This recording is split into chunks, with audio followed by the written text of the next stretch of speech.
Okay, continuing on 12.2, we get a division problem here. So division of rational expressions. What we have to remember is that when we're dividing fractions, we actually end up being multiplying by the reciprocal. Okay, now that's some fancy terminology. What I have often and what I taught my son is if you can just remember, and I think a student taught me this, was just this little thing, copy change flip, copy change flip. So you can copy change flip. So if I was copying this from the Hawk system or from a textbook, I would copy the first fraction, I would change the sign to multiplication and multiply it by the reciprocal, so I flip or write the reciprocal of the second fraction. Okay, so make sure you spot if it's a division problem, you got to copy, change, flip. All right. So now I just approach it like multiplication. I'm going to look for some cross reducing or cross simplifying. The 7 is going to cancel out and knock the 21 down to 3. The m is going to cancel out. Then the 6 is going to cancel out and knock the 24 down to 4. And all of these n's are going to cancel out and leaving me one n to the first on the bottom. So similarly to the previous examples, we have to have a good eye of what's left here. We have 3 times 4, which is 12. And then in the denominator, well, we just have our n left. Okay, and that's it. All right. So looking at the next problem, remember, don't try to simplify first. You spot that it's division, you copy, change, write the reciprocal or flip, copy, change, flip. We can spot that, hey, there's a flip around subtraction. So a -1 is produced. I'll just write it up in that numerator. You could put it down here, but I just like to put it right here at the front of the problem so I don't miss it. And so now I just multiply straight across. I have -7 over 16. And that's it. Let's take a look at one more division problem. Let me grab this sheet here. And if you need some more examples, you can email me.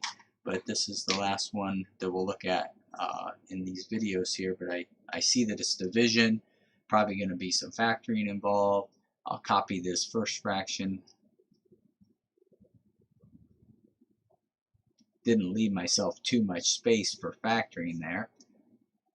But hopefully I can, and I'll flip this second fraction. Okay. So I'm gonna factor this trinomial. This might show up here. I'm not sure it's gonna, but there's a good chance because remember, they, meaning people who write these things, like the terms or the binomials to cancel out.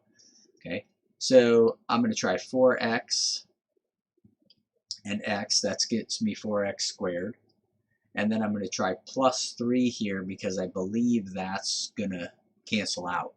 And if I have to get a -21, okay, I'm going to have to use a -7 here. Okay, it's a little tight, a little messy, this is a parenthesis here. Okay, so now that I factored this, I can spot, hey, it works, and there's that x plus 3 that's going to cancel out. And then also the 2 will cancel out and the x will cancel out. So what do I have left here? In the numerator I have this 4 times this binomial, so I'm going to write 4 times 4x minus 7. Okay. And in the denominator I have simply a y left. That's it. Okay. So that's the simplified version of that. So just a little review of what we've been doing here, and with this simplifying and such, is that, you know, if you take a look at this, okay, and maybe you're getting good at simplifying here, but you know, the harder the problem gets, you don't immediately see what needs to be canceled out, and you can't see what needs to be canceled out until you actually factor things.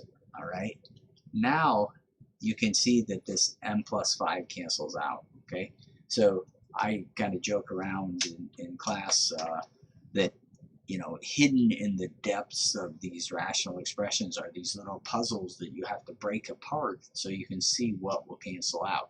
And hopefully you can factor things and discover what will cancel out.